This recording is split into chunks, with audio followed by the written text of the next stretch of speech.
JIC@kerrvilletx.gov. That's JIC@kerrvilletx.gov. And I'll repeat that again in just a minute. Our unified PIO team will confirm your interview, your time, and who you're going to be able to interview at least an hour in advance. You're welcome to request specific leadership, such as the sheriff, the city manager. However, due to the fluid nature of response and the quantity of requests that we're likely to get, we cannot commit to honoring 100% your requested interviewees. Footage. Our joint PIO team will be in the field today, and we're going to be collecting images and B-roll of response and recovery efforts. As soon as it can be made available, a link will be emailed from our JIT email address for you to download material for your own use. Contact information. If you signed in yesterday and provided us with your contact information, you should be part of our media list and should have received a confirmation email last night. If you did not get on that list and you want to be part of our media list, please email jic@kerrvilletx.gov. That is JIC@KERRVILLETX.gov. I'm going to try and find out about when we're expected to start. Hopefully it'll be shortly. Thank you all.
Ready?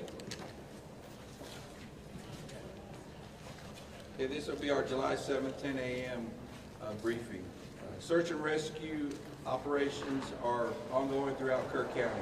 We're using assets from local, state, and national first responders. Hundreds of trained first responders are working every aspect of this emergency.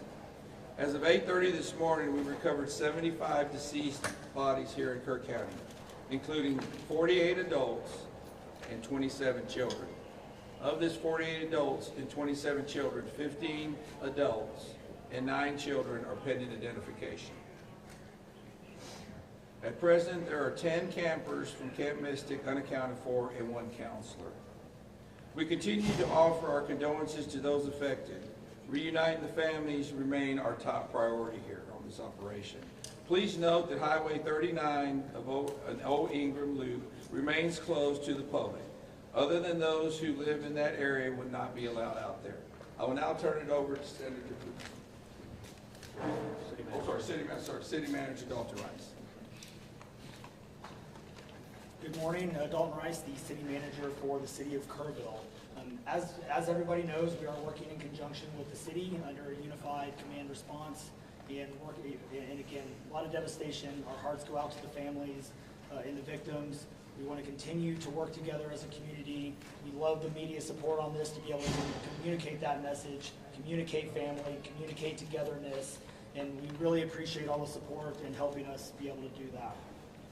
Search and rescue as the sheriff said, search and rescue operations will continue today from Hunt in North Kerr County all the way to Canyon Lake in Comal County. Now, we're only focused on the Kerr County side, but we wanted to talk about that because a linear from Hunt all the way to Comal County in a straight line distance is over 100 kilometers. This is a massive field that is happening, and again, this is unprecedented flood events. So we are still currently in the primary search phase, which is the rapid one. They are running it, we have different segments that are gridded out. Each one of those segments are taking anywhere between an hour to 3 hours, up to 2 kilometers for each segment. So what that means is they're running into a lot of technical challenges with terrain, with water, even potentially, with weather, in the rising fields. We've talked about this before.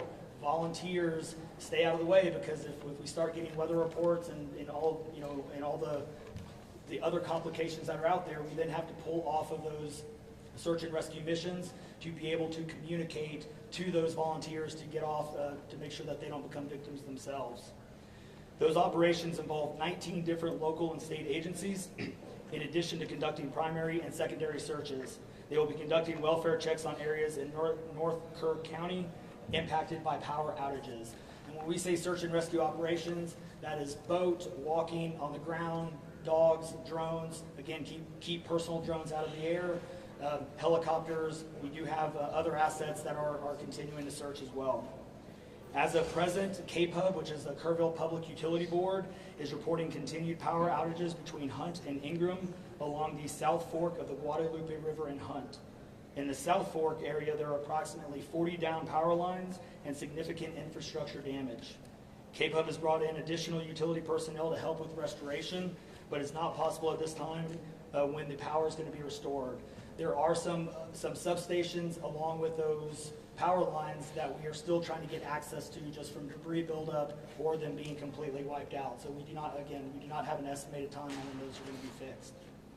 We continue to have substantial number of requests for volunteers, as I said before, and donation opportunities. We are asking those who want to volunteer to contact the Salvation Army in Kerrville by phone at 830-465-4797 or in person at 855 Hayes Street in Kerrville. Monetary donations can be made on the Community Foundation of the Texas Hill Country's website at www.communityfoundation.net. They have a Kerr County Relief Fund set up on that site. And I will now turn it over to the Mayor, Joe Herring. Thank you for being here. I need to tell my community and those families who are waiting, this will be a rough week. Primary search continues, and we remain hopeful every foot, every mile, every bend of the river. Our work continues. You need to know that we have been blessed with help from the community, from the state, and the nation. We have trained experts who are helping in this effort. If you want to volunteer, it is important that you contact Kerrville Salvation Army and register. Dalton gave that number, but I'm going to give it again. 830-465-4797. We need focused and coordinated volunteers, not random people just showing up and doing what they do. We need to work together. As Dalton said, donations have been flowing in from around the world to the Community Foundation. Again, that website is communityfoundation.net. Please follow the City of Kerrville's Facebook page for updates. They're accurate. We take a lot of time to make sure we send out information that will be helpful, not only to residents, but those who are visiting. I've said this 100 times, and I will say it again. We need your prayers. We need your prayers. Thank you. And now, Senator Ted Cruz.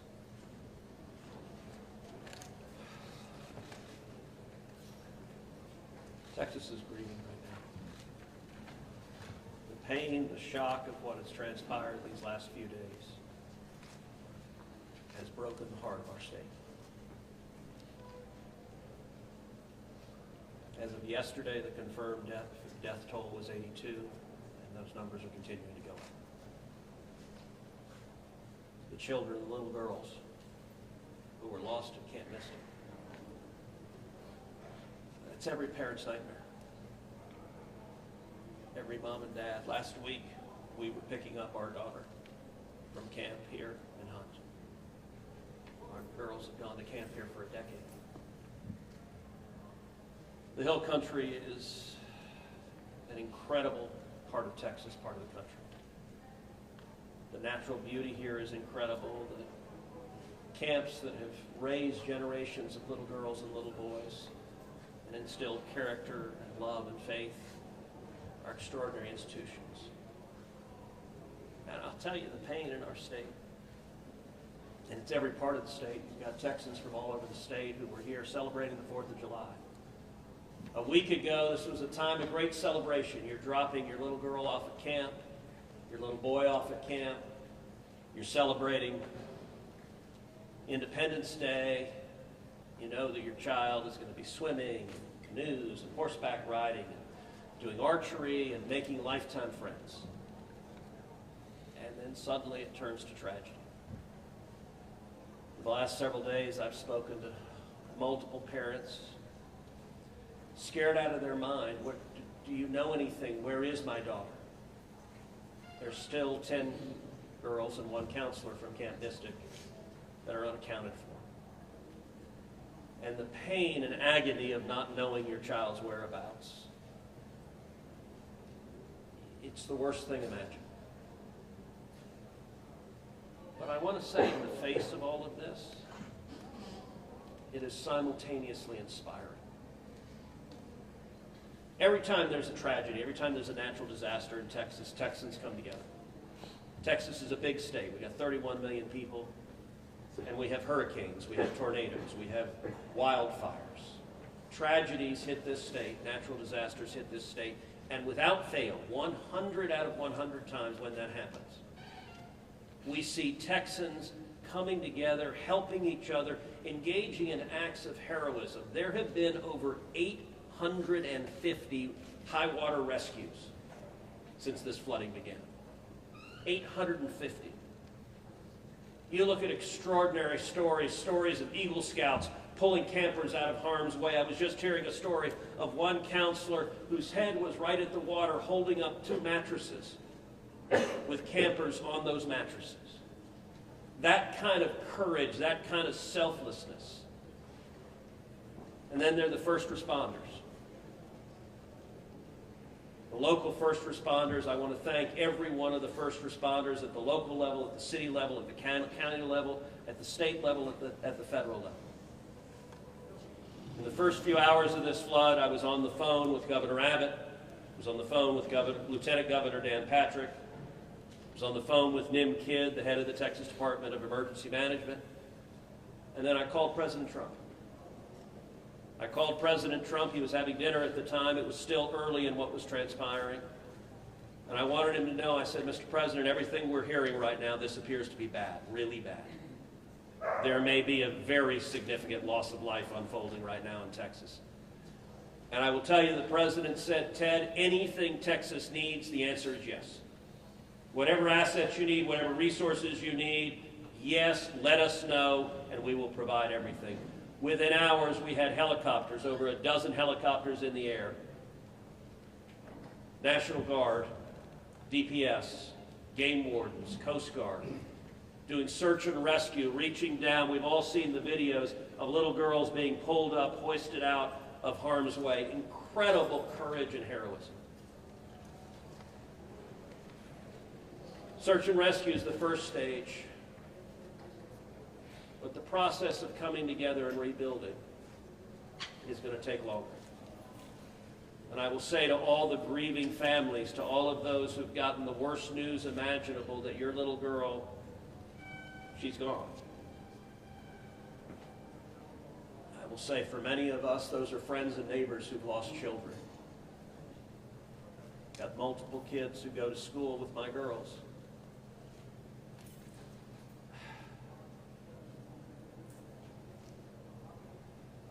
The mayor asked for prayers. And I want to say thank you to the millions of Texans, to the millions of Americans, to the millions of people all over the world right now who are praying for Texas and praying for those parents. Going through this grief, it is going to take love, it is going to take friends and family embracing and hugging and holding them while they weep. And it's going to take the church. With every disaster, one of the things we see here in Texas is the church steps up and the church helps and the church feeds and clothes and comforts. This morning I met with a group of chaplains who've been going through the incredibly difficult process of talking to mom and dad after mom and dad who just lost the most precious person they ever knew. And those chaplains are just trying to love them and show God's love. So I want to say we will come through this. To those in the midst of grief right now, that might seem hard to fathom. But Texas will come through this. And I just want to say thank you. I want to say thank you to these gentlemen here who are working. They are not sleeping. They are working every day. Thank you to the families. Thank you to the Salvation Army. Thank you to everyone who is just reaching out and saying, how can I help? We will come through this, and we'll come through this together.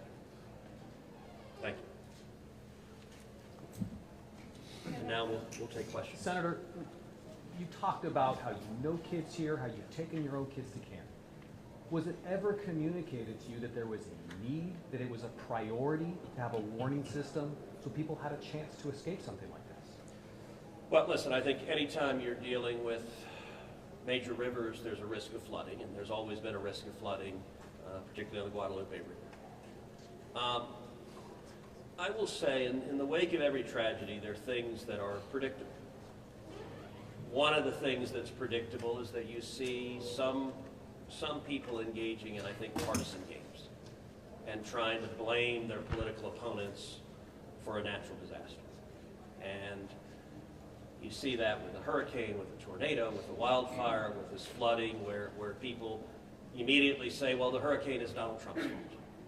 You know, look, I think most normal Americans know that's ridiculous, and I think this is not a time for partisan finger pointing and attacks. Now, after we come through search and rescue, after we come through the process of rebuilding, there will naturally be a period of retrospection where you look back and say, okay, what exactly transpired? What was the timeline?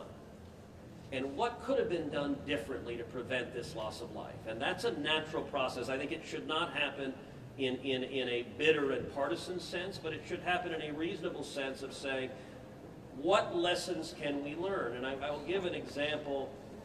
You know, Houston's my hometown. If you live on the Gulf Coast, we get hurricanes. That's part of living on the Gulf Coast as hurricanes hit.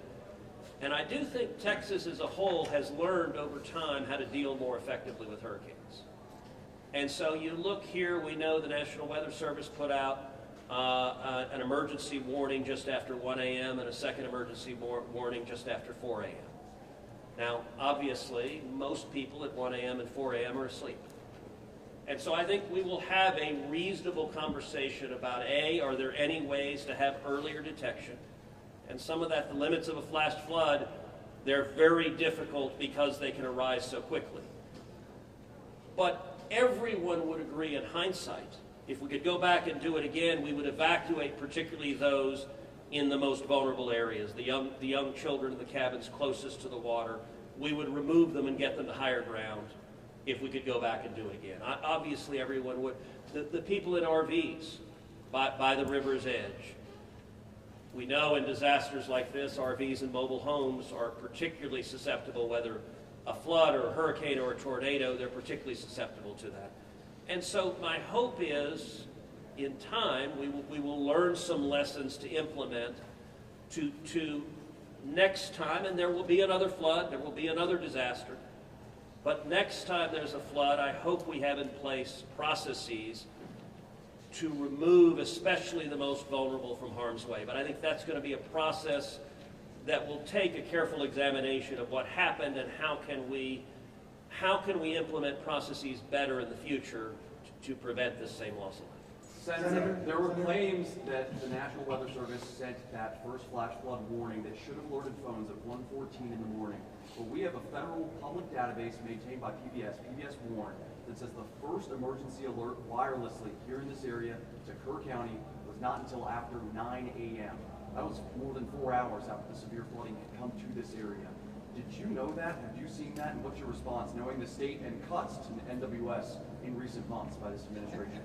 So I don't know the source for what you're saying. All of the public reporting I've seen is that there were two alerts that went out, one just after 1 a.m., one after 4 a.m. You know, I can tell you, I talked about the partisan finger pointing. I think there have been some eager to point at the National Weather Service and say cuts there led to a lack of warning. I think that's contradicted by the facts. And if you look at the facts in particular, number one, that these warnings went out hours before the flood became a true emergency level. But number two, the National Weather Service here, New Braunfels is where they were headquartered. They had additional manpower. In fact, they had 3 additional people working that night, anticipating that it was going to be a very dangerous weather situation. I also think it's worth noting that the National Weather Service Union, which has been very critical of the DOGE cuts, has publicly said that they don't believe that the reduction in staffing had any impact whatsoever on their ability to warn of this event. And so, look, I think it is reasonable over time to engage in a retrospective and say at every level what could have been done better, because all of us would want to prevent this horrific loss of life. But I think just immediately trying to use it for either side to attack their political opponents, I think that's cynical and not the right approach, particularly at a time when we're dealing with a crisis and we're dealing with grief. But does this make you question whether there should be cuts at the National Weather Service and FEMA? I know you've been supportive of FEMA. Look, I am very supportive of FEMA. I'm very supportive of the National Weather Service. They both perform essential roles, and I think it is critical in every federal agency, particularly when you're dealing with public safety, that we make sure that critical roles are maintained. That's a longer and broader discussion, but as I said, everything from the public evidence indicates that was not a contributing factor to what Is occurred. it possible to get Dalton in just to talk about that and what the National Weather Service alerts? Because there were escalating forecasts throughout the day from the National Weather Service. What did the emergency managers of the county and other local officials do with that information? Starting at 1:15 and onward, where you had the dire river forecast at 6:30, were emergency managers doing anything to put these processes in place to warn people on the river?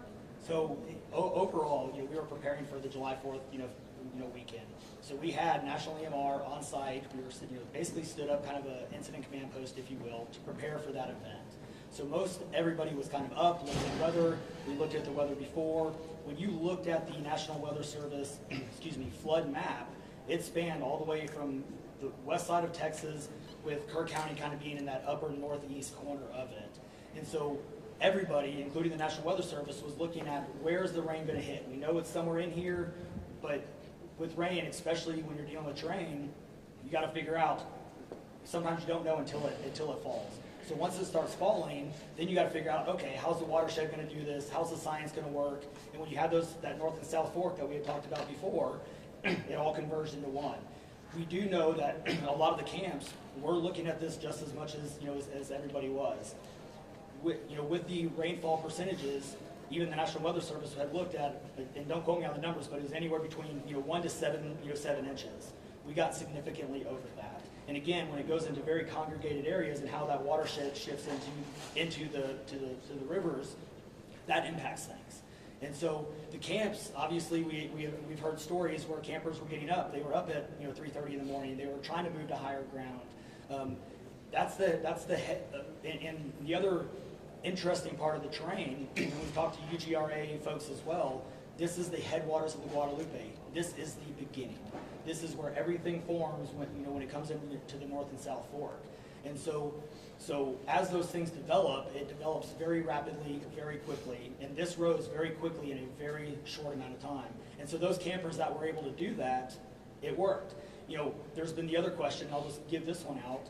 Evacuations. Well, why don't we evacuate? Well, evacuation is a delicate balance, because if you evacuate too late, you then risk putting buses, or cars or vehicles or campers on roads into low water areas trying to get them out, which then can make it even more challenging, because these flash floods happen very quickly as well. And so we saw that in 1987, but was there any discussion about that earlier when it wasn't too late? Was there any discussion about that among the officials? Sorry, repeat your question. Was there any discussion to evacuate or activate any emergency plans before it was too late, where it would be very dangerous? Well, so again, just like disasters in Texas everywhere, it's very tough to make those calls, because what we also don't want to do is cry wolf. We don't want to make sure that we activate it at the right time. It is very difficult, very challenging, especially with this. We're looking at 100 kilometers, right? That's a big straight line distance. That's not even along the river. These areas take a lot of time to get out to.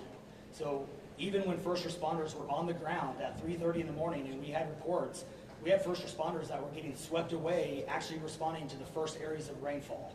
That's how quick it happened. First responders who have experience, who are Swiftwater qualified, were driving to as soon as the rain started falling, were driving to these areas, and one of them got swept off the road. So what else have been Was there any One last question, indication- everybody, was one there any last indication question. between 1 and 4 a.m. from local law enforcement to the camp saying, I know you can't get buses in an hour, but was there anyone telling the camp between 1 and 4 a.m. you need to get the girls to higher ground, at the very least, even if they have to walk up there in the rain, as many of them actually ended up doing? Was there any communication from local law enforcement or anyone at that camp between 1 and 4 a.m.? That I don't know off the top of my head. What I do know, though, is there's 55,000 people in Kirk County. Kirk County is a massive, massive area. From here to those camps is 45 minutes on a good day. And so, obviously one of the big challenges that we have, even when you have cell service, a lot of those areas don't even have cell service. Radio communications towers, radio towers within the hill country, it becomes very challenging. So there's a lot of areas, especially when weather comes in, where cellular towers are down or you already have bad service. So there's a lot of factors that play and a lot of variables in there on communication that, again, I think as we work through this process, we know everybody has a lot of questions regarding what are the next steps and what's next. And I think all of these things, these are all great questions. And as we continue search and rescue and as we continue to move to the next step, we definitely want to dive in and look at all of those things, from cell service tower to radio communications, emergency alerting. Any of those things, I think we all really need to take a look at and review. And we're looking forward to doing that once we can get this search and rescue and stuff. In regards to the total number of, before I say anything else, I just want to say thank you to you, all the first responders, everyone involved. We've been praying. Thank you. Community's been praying. The media's been praying. Thank you guys for doing that. I've got two questions. One for you, trying to get an accurate count on number of missing. I know you can't. I know we don't know we don't know what we don't know. Yes. But do we know a rough idea on total estimates that are still missing overall throughout the county? And then one other follow-up, this may be for Senator Cruz. A lot of speculations being made about this being somehow man involved with the weather modification, with some of the rainmaker technology, working with farmland. Do you think any of that, is there going to be any investigations into that, or can you communicate anything on that? Let me answer your first question. I'll definitely turn that second one over. So, on the first question, with missing persons, so obviously we have the knowns, the Camp Mystic kids, which is the numbers coming down as the sheriff has stated, and then we have the unknowns. But we don't know what we don't know. We actually have a 5 hotline line. It fluctuates between 3 and 5, but we're working on it. We get calls 24 hours, 7 days a week. We haven't hit the weeks yet, but we're still taking in calls. We are collecting all that information. So we don't have a solid number that we're willing to talk about right now. We do know that it is a lot, because we also are getting a lot of fake calls. You're looking. This is a worldwide discussion, and we're dealing with scammers. Victims' families are being reached out to, saying that they have their kids, pay me money. It's heartbreaking. It's absolutely heartbreaking. We're dealing with with mental health issues, where people are calling saying they have visions. All of these things we're dealing with on a day-to-day basis, and we're having to vet this information, and it becomes very taxing on our people. Again, this is an extremely heartbreaking, this is, if not the worst, one of the worst, disasters in this region in a very, very long time, even beyond 1987. And so, but we're Would best estimate like dozens or hundreds, or just to give people an idea? a lot. So, At what point do you think? The follow-up, yeah. Yes. the follow-up. Yeah, And not to get into the weeds on, people are asking lots of questions, and where should we start the investigation after? to the best of my knowledge, there is zero evidence of anything related to anything like weather modification. And look, the internet can be a strange place. People can come up with all sorts of crazy theories. What I know is a reality is that a whole lot of Texans are grieving right now. I will tell you, I was visiting with one parent who was talking about online, being harassed online because their information was public, that they had a little girl who was missing at Mystic. And look, there are a lot of people who are messed up, and my call for everyone, there's a time to have political fights, there's a time to disagree. This is not that time. This is a time just to reach out, support each other, go volunteer at the Salvation Army, give them money, go volunteer at your church, go. You know what I did when this happened? Just go hug your kids. Because I got to tell you, I hugged my girls with tears in my eyes, because every one of us who's a parent, there but for the grace of God go I. And nothing will fill the void in these moms and dads' hearts, but they'll make it through it. And every one of us, we have an obligation to come through and help them make it through it. And look, Texas will come through, and let me say, Kirk County, the Hill Country is incredible, it is beautiful. And these summer camps, Camp Mystic is an incredible Texas institution. For a century, it has made a profound difference helping young girls become strong women in Texas and across the country. And so, for me at least, I'm praying for these camps, I'm praying for all the campers, everyone implicated, everyone impacted, and I hope we come together and stand as one. Thank you. Are there any more questions? Thank you, everybody.